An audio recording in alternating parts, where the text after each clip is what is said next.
Aujourd'hui, nous allons voir les accords entre le sujet et le verbe. Allez, c'est parti. Tout d'abord, rappelons que le sujet donne ses marques de nombre, parfois également de personne s'il s'agit d'un pronom personnel, et même aussi de genre au verbe. Il faut donc bien observer la forme du verbe pour préciser quel est le sujet. Premier cas, le sujet peut être un groupe nominal étendu, c'est-à-dire un groupe nominal qui comporte des compléments. Dans ces cas-là, il est absolument nécessaire de bien repérer le nom noyau, c'est-à-dire le nom central qui va commander l'accord du verbe. Prenons un premier exemple avec ces vers issus des cahiers de Douai de Rimbaud. Un soldat jeune, bouche ouverte, tête nue, et la nuque baignant dans le frais cresson bleu, dort. Nous observons ici que le verbe conjugué est dort, qu'il ne comporte pas de marque de pluriel, que nous cherchons donc un nom singulier.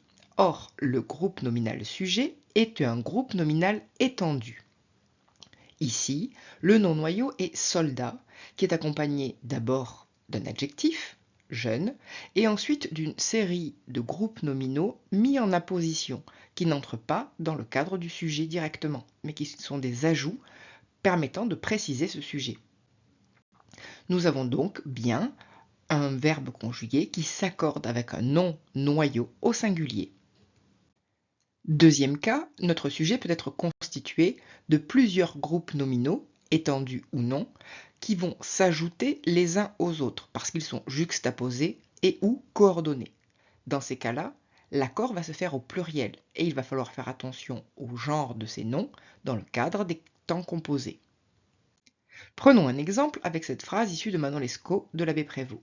La douceur de ses regards, un air charmant de tristesse en prononçant ces paroles, ou plutôt l'ascendant de ma destinée, ne me permirent pas de balancer sur ma réponse. Ici, nous observons que le verbe conjugué, permire, comporte des marques de pluriel. Nous cherchons donc un groupe nominal sujet au pluriel.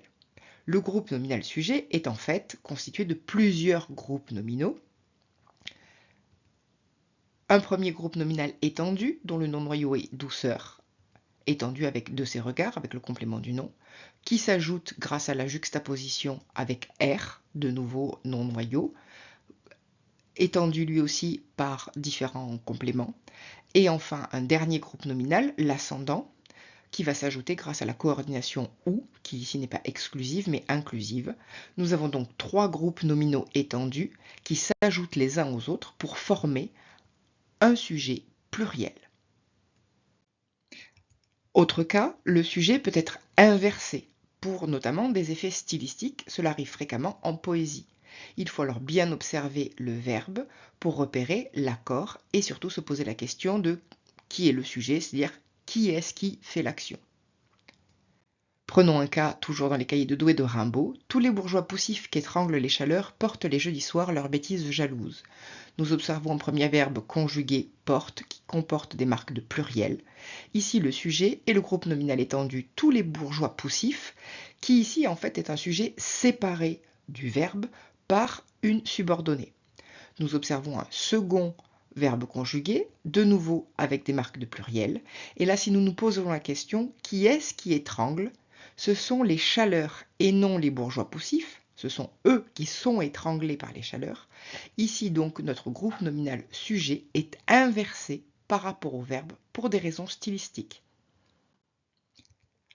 Maintenant, voyons quelques cas particuliers, notamment pour des accords qui se font uniquement au singulier.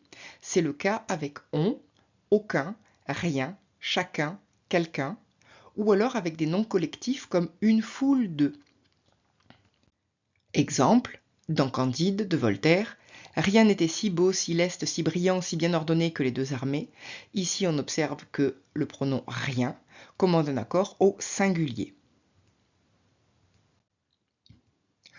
Autre cas particulier, avec des accords cette fois-ci qui se font au pluriel, notamment avec beaucoup ou beaucoup de, certains, plusieurs ou peu de. Quelques exemples simples, beaucoup ont compris la leçon, beaucoup, pluriel, ont compris, verbe conjugué au pluriel. Pareil pour peu ont compris la leçon, de nouveau, le verbe est au pluriel. N'oublions pas enfin que le sujet doit s'accorder en personne, notamment quand nous avons affaire à un sujet composé d'un pronom personnel sujet, je, tu, il, etc., le verbe va s'accorder en conséquence.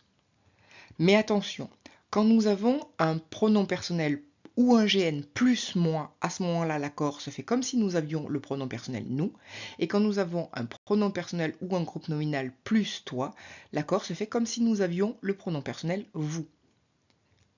Prenons des exemples. Naël et moi sommes arrivés. Naël et toi êtes arrivés. Dans le premier cas, nous avons moi qui commande un accord en nous. Et dans le deuxième cas, nous avons toi qui commande un accord en êtes, en vous. Enfin, dernier cas, dans la subordonnée relative, en qui, c'est-à-dire où le pronom relatif est sujet, il faut bien repérer le nom antécédent. En effet, c'est lui qui va commander l'accord du verbe. Prenons un exemple avec Manon Lescaut dans l'abbé Prévost. Il en sortit quelques femmes qui se retirèrent aussitôt, mais il en resta une fort jeune qui s'arrêta seule dans la cour.